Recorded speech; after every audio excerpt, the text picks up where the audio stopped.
well, he outplayed me completely. Yeah. So 2 very nice post-mortems we had. Very friendly and generous he was. Well, compliments, laughing. Yeah, very nice. The 2 occasions I beat him, well, we didn't have post-mortems. No, not that, but he gave you, he shook your hand? Once he shook my hand. But not the another time? He didn't shake my hand.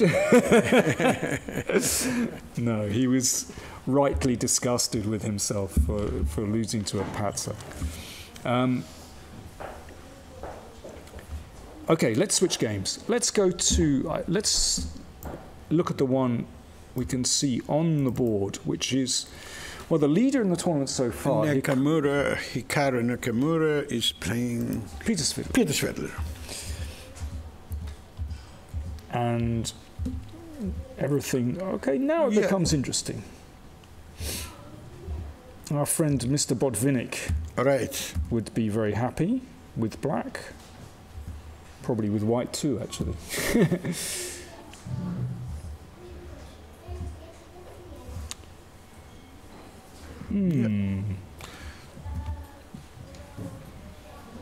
So far, I like black very much. But this is just a question of taste. Yeah, I do. Okay, and that's the position on the board.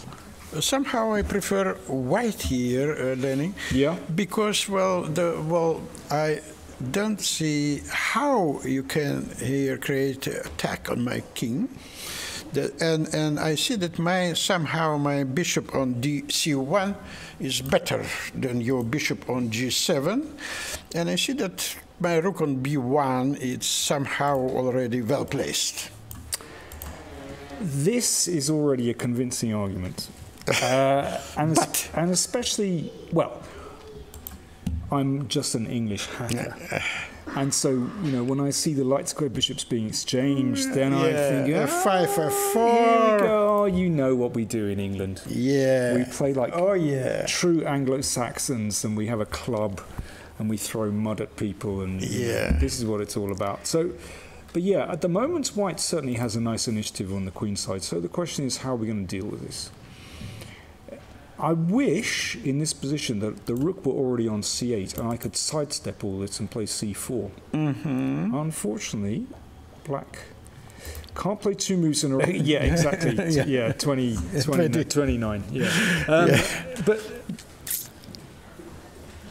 okay, so there's a little bit of pressure here, which keeps that's black right. in the game.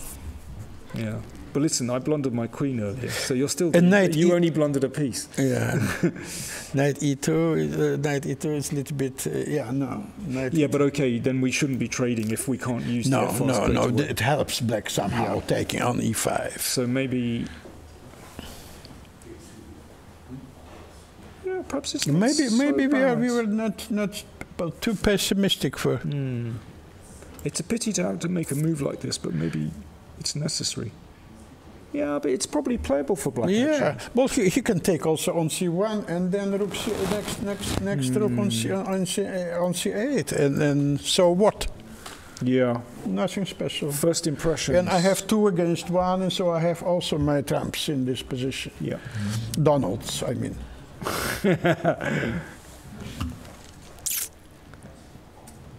Well, Peter's having a bit of a think here. He's obviously slightly concerned. No. This is the position. It looks a bit ugly, f6, but maybe it's more than that. Maybe rook c8 is it's not so big threat. Because if I put my knight on d6 in idle, you know, and then f5. Yeah. Okay, but can you get away with this? Maybe, just because of the pressure here. Yeah. Maybe we just underestimated black's position. Exactly, yes. We have to admit that it's, Yeah, okay.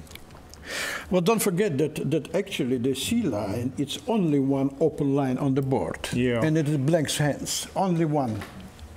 And I've just seen Peter's just played rook a8. There we are. Oh, he played rook c8, yeah?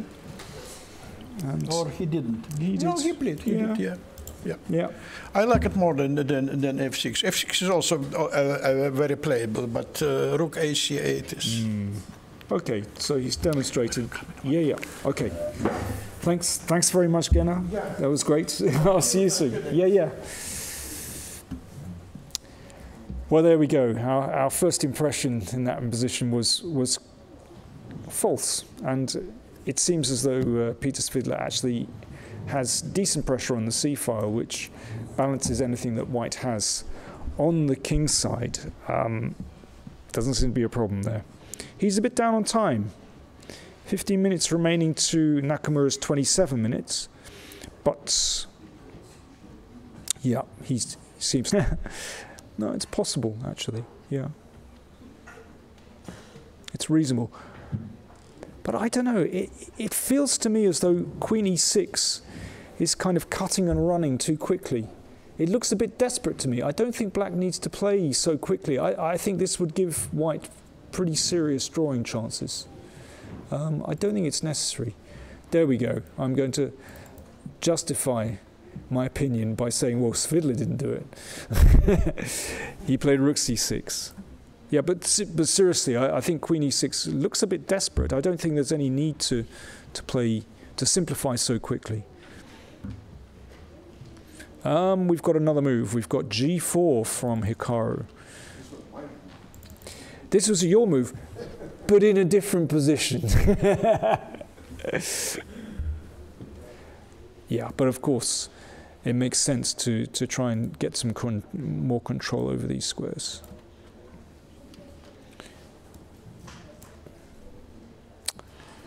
White's king could be more secure here. Okay, so after rook h6, the king has been given a square on g3. That's the point of g4.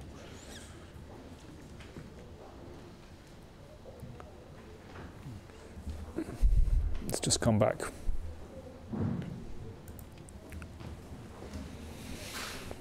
Okay, I mean, this is going to be very tough for Black to try and squeeze a win from the position, because the king is not, Black's king is not particularly secure, and Black's structure could certainly be better here. I mean, the pawns aren't wonderful. But he's going to try. Svidler has 10 minutes against Nakamura's 7 minutes.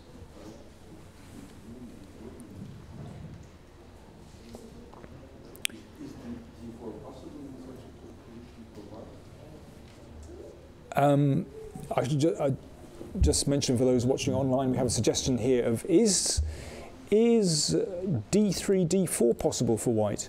It's Black's move. That's the major problem. Of course, this kind of thing is always interesting to look at, but you've got to watch the king. But okay, let's see what he's done. Okay, Svidler's played rook d6, protecting the queen, incidentally stopping your move d4, and putting a little bit of pressure on this. So Nakamura has responded very quickly with rook f3 to protect the pawn.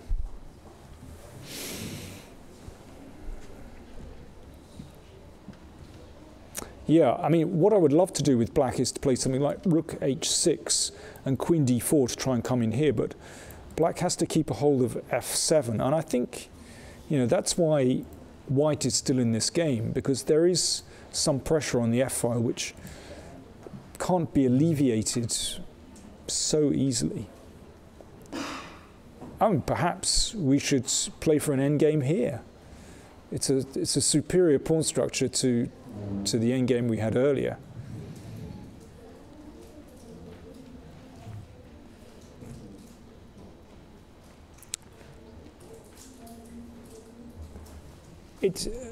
I don't think it's necessary, to be honest. I wonder about king g7.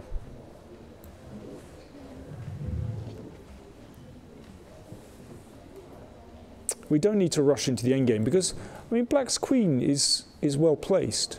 you know, we can play an improving move first, and then perhaps Queen E6, or perhaps shuffle the rook across. I'm not sure. King G3 makes a lot of sense. Absolutely, yeah. I should say another suggestion from our audience. King G3 definitely makes sense. And I still can't play this move because of Queen F7.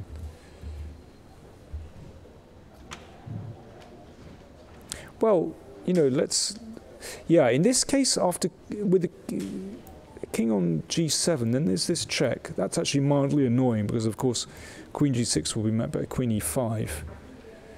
White's position was lost, actually, close to lost. But somehow he's managed to stir up complications, and Vichy has gone wrong and lost the game. Just amazing. Well, I hope we're going to be joined by Jan in a second.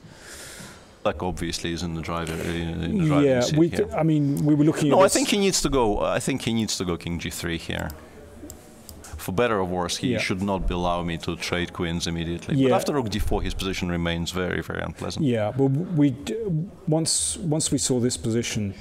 Yeah, and of course, here H4 is just a blunder. This is just tremendous. No, he needs to come closer to the D3 pawn, so that after Rook D6 he has King E2 or King E3. Yeah. But I thought, you know, it's very likely that I'm winning anyway because I just come with my King to D5, and it's very important that Rook C4 is always met by Rook C6. So this Rook on E4 is actually kind of stuck.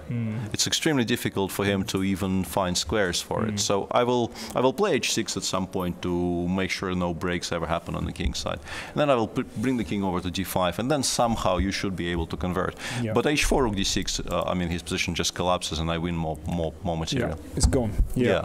So I feel once again extremely lucky. I mean, not to the extent that my game against Jan was, you know, a very large slice of luck, but I feel that the position I had out of the opening, you generally grovel for 2 hours and perhaps not lose. But okay, I think you're being a little bit too modest because you saved well against Jan, and well, I think this looked like actually quite a nice victory again. Well, so. I'll take it, but I remain unconvinced about the quality of my position out of the opening. Well, the good news is, for many reasons, is that blows the position of the tournament standings wide. It blows the tournament wide open. So yeah, it's becoming interesting now. Yeah, absolutely. So I think there's a bunch of us on +1 now, right? And well, let's see. Hikaru has 2 out of 3. You have 2 out of 3. Vlad has 2 out of 3. Yeah, I don't think anyone. Does anyone have 2.5? I don't think so. I think. And Jan is on +1 now. As well. Yeah. So there's like half the tournament is on +1, and yeah, anything can happen now, obviously. But yeah, fantastic. I mean, from the tournament standpoint, this is obviously a very important game. I'm just, you know, I'll stick to my guns and say that my position was rather horrible out of the opening. Look pretty good to me. Okay. The way you played. Anyway, I think we should say well done, Peter, and thanks for joining us. Brilliant. Okay, see you later. So I think we should wrap things up. Actually, we've